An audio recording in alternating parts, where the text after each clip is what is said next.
यह कथा कार्तिक मास की है, जो कि एक बुढ़िया और भगवान कृष्ण की सच्ची कहानी है। इसे सुनने से मनुष्य के सारे पाप नष्ट हो जाते हैं और उसे पुण्य की प्राप्ति होती है। हमें कार्तिक मास में प्रतिदिन यह कहानी सुननी चाहिए।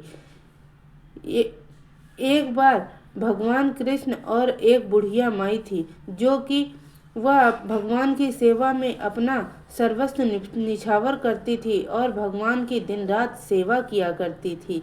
बुढ़िया के न तो पति था न तो बेटा था। वह एक फूस की झोपड़ी में रहती थी और भगवान का भजन करती थी। भगवान कृष्ण उस पर हमेशा ही अपनी कृपा बरसाते रहते थे। धीरे धीरे कार्तिक का महीना आया। बुढ़िया ने कार्तिक स्नान करना प्रारंभ कर दिया। कार्तिक मास के स्नान के प्रभाव से जब वह कार्तिक स्नान करने जाती तो भगवान कृष्ण पीछे से एक कटोरा भरकर खिचड़ी लाते और उसकी कुटिया में रख कर चले जाते। जब वह लौट कर आती तो भगवान का भजन करती और इसके बाद वह खिचड़ी को प्रसाद रूप में ग्रहण करती, जिससे उसकी भूख मिट जाती और भगवान के ऊपर उसकी श्रद्धा और भी बढ़ जाती। एक दिन उसकी पड़ोसन ने सोचा कि इस बुढ़िया के घर में ना तो कोई कमाने वाला है और ना ही भोजन बनाने वाला, फिर यह इतनी भली चंगी कैसे है। उसने चुपके से देखा। जब बुढ़िया स्नान करने चली गई तो कोई आया और एक कटोरा भरकर खिचड़ी वहां रख कर चला गया। जब बुढ़िया स्नान करके वापस आई तो उसने वही खिचड़ी खा ली। दूसरे दिन फिर उसने ईर्ष्यावश देखा और बुढ़िया स्नान करने जा चुकी थी। पीछे से भगवान आए और खिचड़ी भरा पात्र रख कर चले गए। उसने ईर्ष्यावश वह खिचड़ी का कटोरा उठाया और दूर कहीं ले जाकर फेंक दिया। बुढ़िया जब लौटकर आई और खिचड़ी का प्रसाद नहीं पाया तो वह भूखी ही रह गई और यही कहती रही, कहाँ गई मेरी खिचड़ी, कहाँ गया मेरा बेला, कहाँ गई मेरी खिचड़ी, कहाँ गया मेरा बेला, और भूखी ही रही। धीरे धीरे समय बीतता गया और जहाँ पर पड़ोसन ने खिचड़ी फेंकी थी उस जगह एक पेड़ निकला, जिससे कि दो पुष्प खिले। एक दिन राजा शिकार करने जा रहा था, तब वहां पर उसने उन दो पुष्पों को देखा। वह पुष्प उसे इतने सुंदर लगे कि राजा ने उन्हें तोड़ लिया और महल में ले जाकर अपनी रानी को दिया। रानी को भी पुष्प बहुत ही सुंदर लगे। उसने उल्लासवश उन पुष्पों को जब सूंघा तब वह गर्भवती हो गई और 9 मास के पश्चात रानी ने सुंदर 2 पुत्रों को जन्म दिया।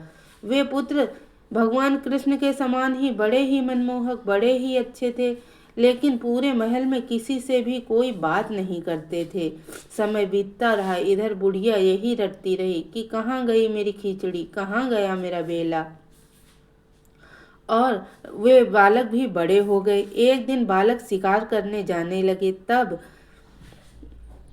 वह रास्ते में उस बुढ़िया माई को देखा तो वह माई यही कह रही थी, कहाँ गई मेरी खिचड़ी, कहाँ गया मेरा बेला। बालक बोले, हम हैं तेरी खिचड़ी, हम ही हैं तेरा बेला।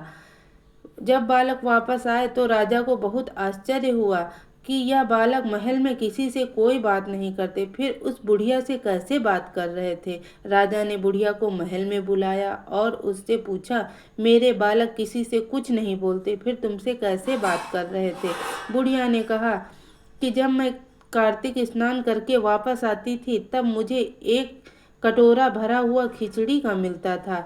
एक दिन मैं स्नान करके नहीं जब वापस आई तो मुझे खिचड़ी का कटोरा नहीं मिला। तब से मैं यही कहती हूँ, कहाँ गई मेरी खिचड़ी, कहाँ गया मेरा बेला। और ये बालकों ने मुझे जवाब दिया, हम हैं तेरी खिचड़ी, हम हैं तेरा बेला। बालकों ने बताया कि पड़ोसन ने जहाँ खिचड़ी फेंकी थी वहीं पे वो वृक्ष बना और उस वृक्ष से हम दोनों फूल खिले। जब आप पिताश्री वह फूल माताश्री को दिया तब माताश्री से हम दोनों का जन्म हुआ। भगवान की कृपा से हम उसी खिचड़ी से उत्पन्न हुए हैं। तब राजा ने बुढ़िया माई को महल में ही रख लिया और कहीं भी जाने नहीं दिया। हे कृष्ण भगवान, जैसे आपने बुढ़िया माई पर कृपा की वैसे ही हम सब पर अपनी कृपा बनाए रखना। जय कृष्ण भगवान।